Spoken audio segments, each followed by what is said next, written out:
It's great to have you on the show. We haven't seen you in a while, but thanks for joining us again today. And first of all, your perspective on the equity market rally. Clearly, it's losing some steam. Over the last three sessions, we've seen the market come down. Are you getting concerned about that? No, not at all. The markets would go up and the markets would come down. What we're seeing at the moment, we're seeing profit takers in this market, and it's normal. As you see, some people exit, some people come in as well. We are still seeing quite a large demand from foreign and institutional buyers, and there's still substantial value in the markets. There's substantial value in the banking sector. Yes, you may consider that the consumer space is fairly priced when you compare to other emerging market consumer tickers. However, we do believe that there's still substantial value, and we believe that the market should continue to rally. Let me surprise you with this question. For small caps, and I think the big concern about small caps is that liquidity. Liquidity is a bit tight. But with the takeoff of market making, are you more a believer in investing in small caps in Nigeria's equities? I think it's still too early. And don't forget, only a select number of stocks are actually being positioned for market making. You know, and I think of that, you've got probably about 3 small cap companies in there. Largely, you've got the banks and you've got some of the consumer names as well. We believe that, you know, going as this as this small cap companies grow, and as corporate governance becomes more robust, and their reporting also becomes more robust as they adhere to IFRS, then we should see increased interest in them. But for the time being, I think it's still too early. You know, we as a house, we are a value house, and we like the liquid names. And at the moment, we're still sticking with the large cap, blue chip liquid names out there. Right, well, understandably so. But let's move on to the fixed income space. And clearly we've seen a correction there as well. We've seen the market rally for bonds. Over the last few sessions, we've seen yields moderate a bit.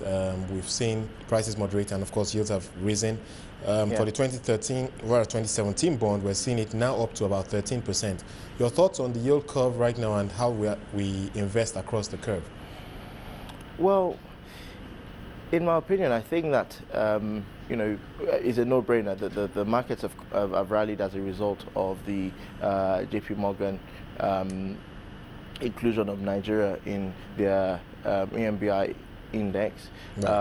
Obviously, it's a structural shift. It means that a market that's largely been, you know, local institutions playing, now we're going to see foreign institutions and also real money as well. Don't forget, you've got fund managers that manage money according to mandates, you know, largely this particular index, and are going to be benchmarked as such as well. So they're going to have to put some of this in their portfolios. Without a doubt, the passive funds as well will do the same as well. I believe that even though we've seen about a 300 basis points rally in the last month, I think that we still have to see probably another 100 to 200 basis points rally. But not below 10%. You don't see yields coming below 10% in your view? In my opinion, I don't see yields coming below 10%. It's going to go below 10% at some point. I think probably in the medium term, not in the near term, and that's because largely this thing, you know, is going to be constrained by inflation to some extent, and that's but inflation is coming down. Inflation is down to 11.7. You're absolutely right. Inflation is coming down to 11.7. And I think many people expect it to even go lower.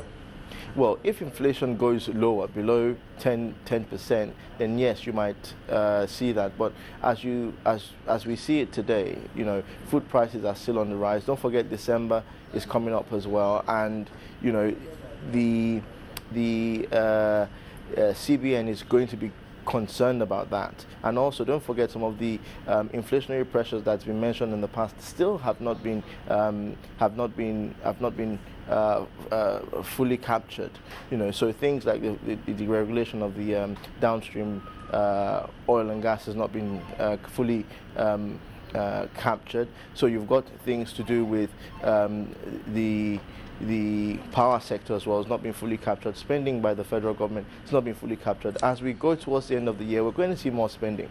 And I think that inflation still remains an issue. I think to some extent for the local players, inflation is going to become something to watch out for as these yields tend towards inflation or below inflation. Also, the foreigners, even though they're not directly impacted by inflation, by way of its effects on exchange rates, they're going to be concerned about that, and they're going to look at that as well.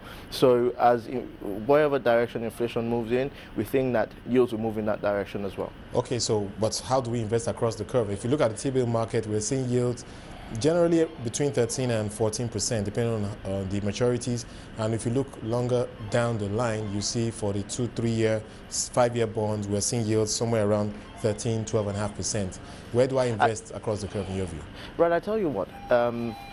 With regards to the short end of the curve, for about a couple of weeks now, we've seen like an inverted short-term curve, right, where we're seeing the shorter-term maturities trading even or yielding above the 1 year maturities. So yeah, we had your 30, 60 and 77-day bills trading roughly around about 13, and you had your 1 year trading around about 12.